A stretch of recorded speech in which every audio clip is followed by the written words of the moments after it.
This channel does not promote any violent, harmful, or illegal activities. All content provided by this channel is meant for an educational purpose only. নেজাটি পুলিশের উপরে হামলা কাণ্ডে আরো 3 জন গ্রেফতার। এখনো অধরা মূল অভিযুক্ত মুসা মোল্লা। মুসা মোল্লার বড় ভাই আর 2 ভাইপোকে গ্রেফতার করেছে পুলিশ। আর এই ঘটনা নিয়ে হামলার ঘটনায় এখনো পর্যন্ত 12 জন গ্রেফতার। নেজাটি পুলিশের উপরে হামলার ঘটনা, সেই হামলার ঘটনায় মুসা যে মূল অভিযুক্ত তার এখনো কোনো খোঁজ পাওয়া যায়নি, সে অধরা। মুসা মোল্লার বড় ভাই আর 2 ভাইপোকে গ্রেফতার করেছে পুলিশ। এই নিয়ে হামলার ঘটনা এখনো পর্যন্ত 12 জনকে গ্রেফতার করতে পেরেছে পুলিশ। সত্যজিৎ আমাদের জানাচ্ছেন। সত্যজিৎ, এই নতুন যে গ্রেফতারি হয়েছে সেই সম্পর্কে জানতে চাইবো। মুসার সম্পর্কে এখনো পর্যন্ত কোনো ক্লু পুলিশ পেয়েছে? দেখো, বারবারই কিন্তু প্রশ্ন উঠছিল যে যাদের বিরুদ্ধে অভিযোগ করা হয়েছে, অর্থাৎ মূল অভিযুক্ত মোসা এবং তার আরো 3 ভাই, অর্থাৎ মোট 4 জনের নামে অভিযোগ করা হয়েছিল। 4 জন মূল অভিযুক্ত, তার মধ্যে মোসা প্রথম সারিতে। তাদেরকে কেন গ্রেফতার করা হলো না, তারা কোথায় আছে, সেই নিয়ে কিন্তু বারবার প্রশ্ন উঠছিল। এবং দেখা গেল যে গতকাল রাতেই মোসার বড় ভাই এবং মোসার আরো 2 ভাইপো, অর্থাৎ ঘটনার সময় তারা সরাসরি উপস্থিত ছিল, পুলিশের উপরে আক্রমণে তারা সক্রিয় ভূমিকা পালন করেছিল। সেই তথ্য হওয়ার পরে মোবাইল ট্যাগ করেই কার্যত এই মোসার বড় ভাই এবং তার 2 ভাইপোকে ধরতে পেরেছে। কিন্তু এখনো পর্যন্ত মোসাকে ধরা যায়নি, তার খোঁজে তল্লাশি চালানো হচ্ছে বলেই কিন্তু পুলিশ সূত্রে আমরা জানতে পারছি। কিন্তু প্রশ্নই থেকে গেল, ঘটনার ঘটে যাওয়ার প্রায় 2-3 দিন অতিক্রান্ত হয়ে গেল, সেখানে মূল অভিযুক্ত এখন কোথায় আছে সেটা পুলিশ কেন খুঁজে পাচ্ছে না, সেই নিয়ে কিন্তু প্রশ্ন এখনো থেকেই গেল। ধন্যবাদ।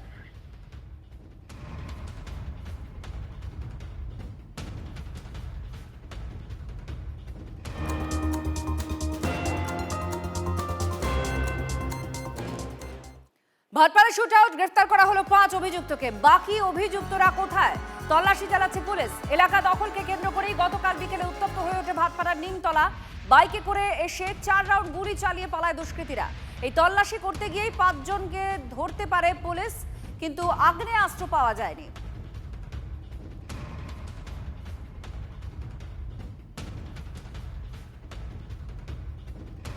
একশো দিনের কাজের নামকরণ নিয়ে এবার পাল্টা প্রচারে বিজেপি। ভিভি রামজি নিয়ে গ্রামে গ্রামে প্রচারে নামছে গেরুয়া ব্রিগেড। বাংলা সহ ভোটমুখী রাজ্যগুলিতে প্রচার বিজেপি চালাবে। বিশেষ গুরুত্ব পশ্চিমবঙ্গের গ্রামীণ এলাকায়। প্রচার কৌশল ঠিক করতে সাংসদ বিধায়কদের সঙ্গে বৈঠক করবে কেন্দ্রীয় নেতৃত্ব। এই নাম বদল নিয়ে অনেক রাজনৈতিক তরজা হয়েছে এবং তার মধ্যে মুখ্যমন্ত্রী মমতা বন্দ্যোপাধ্যায় রাজ্যের ক্ষেত্রেও এনআরইজিএ থেকে, মনরেগা থেকে নামটা তুলে এটা ভিভি রামজি করার ওপরে প্রতিবাদও জানান এবং তিনি মহাত্মা গান্ধী নাম বাংলার প্রকল্পের ক্ষেত্রেও ব্যবহার করেন। ঠিক এই জায়গায় দাঁড়িয়ে 100 দিনের কাজের নামকরণ নিয়ে এবার পাল্টা প্রচারে বিজেপি নামছে। ভোটমুখী যে রাজ্যগুলো রয়েছে সেই রাজ্যগুলোর ওপরে ফোকাস করা হচ্ছে। আর বাংলার ক্ষেত্রেও এই প্রচার তো চলবেই, গুরুত্ব আলাদাভাবে রয়েছে পশ্চিমবঙ্গের গ্রামীণ এলাকায়। প্রচার কৌশল ঠিক করতে সাংসদ বিধায়কদের সঙ্গে বৈঠক করবে কেন্দ্রীয় নেতৃত্ব। এই প্রকল্পটি ভারতের গ্রামীণ ক্ষেত্রে অর্থনৈতিকভাবে বিপ্লব আনে বলে বিশেষজ্ঞরা মনে করেন এবং এই প্রকল্পের গুরুত্ব অপরিসীম বলেও বলা হয়। তার মধ্যে এই নিয়ে দুর্নীতির অভিযোগও ওঠে এবং সামগ্রিকভাবে এই প্রকল্পে বরাদ্দ কমিয়ে দেওয়া নিয়েই অনেক কথা খরচ করে বিরোধীরা। আর সেখানে এই প্রকল্পের নাম বদল করে দেওয়া, তা নিয়েও ব্যাপক তরজা, যে তরজা এবার নির্বাচনী এলাকাগুলোতে বা ভোটমুখী রাজ্যগুলোতে অন্যতম প্রচারের হাতিয়ারও করছে বিজেপি।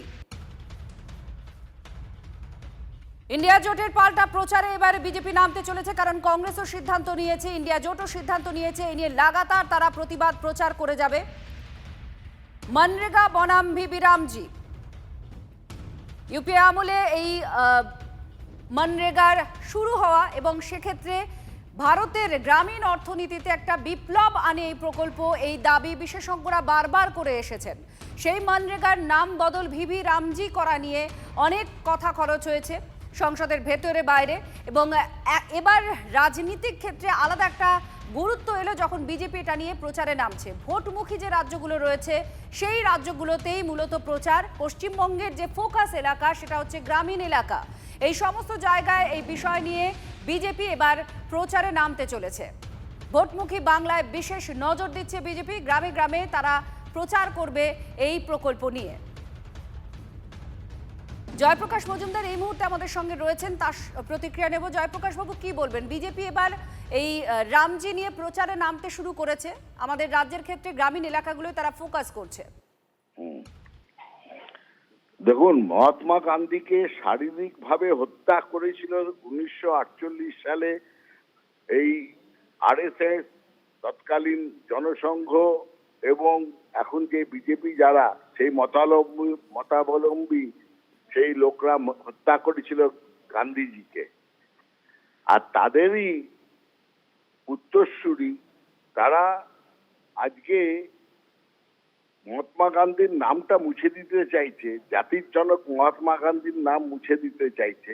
তারা ধর্মীয়করণ করছে জাতীয় একটা প্রকল্পকে আর একটা আইনকে। এর থেকে তো নিন্দনীয় কিছু হতে পারে না। শ্রীরামজির জন্য প্রচার করতে পারে। আজকে বাংলার বুকে মহাত্মা গান্ধীর নাম মুছে দিয়ে আমি শ্রীরামজির নাম দিয়ে আমি একটা প্রকল্প করব, আর তার জন্যে টাকা, যে প্রকল্পের টাকা গত 3 বছর বন্ধ করে রেখেছে। লজ্জা হওয়া উচিত বিজেপির। প্রথম হচ্ছে প্রকল্পের উপকার পাচ্ছে না বাংলার মানুষ, দ্বিতীয় হচ্ছে নামকরণ অন্য একটা করেছে। আরে মানুষের পেটে ভাত নেই, মাথায় ছাদ নেই।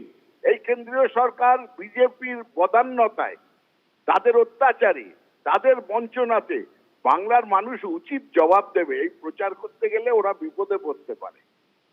ধন্যবাদ জয়প্রকাশ বাবু আপনার প্রতিক্রিয়ার জন্য।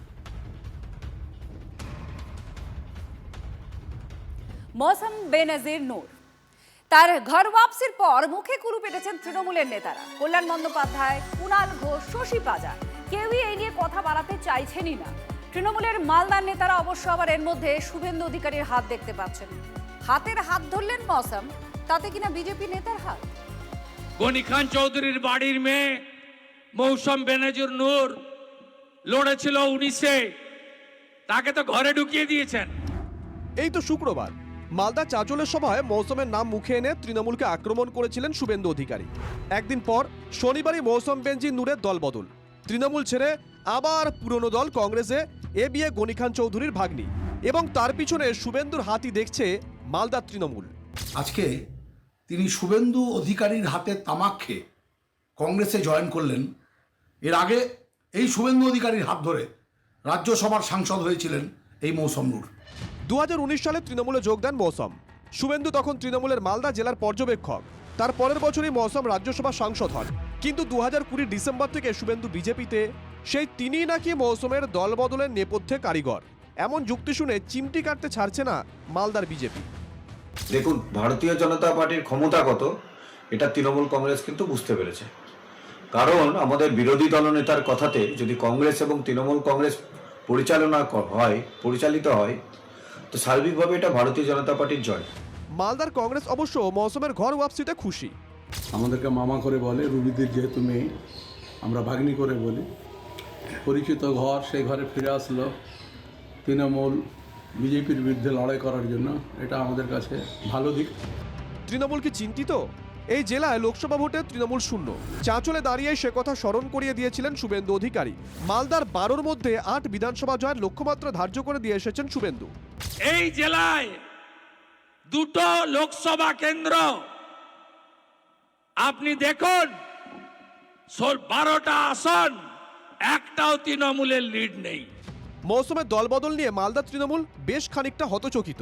মালদায় মৌসুমের কার্যালয়ে শনিবার সন্ধ্যাতেও তৃণমূলের ব্যানার, মমতা বন্দ্যোপাধ্যায়ের পোস্টার।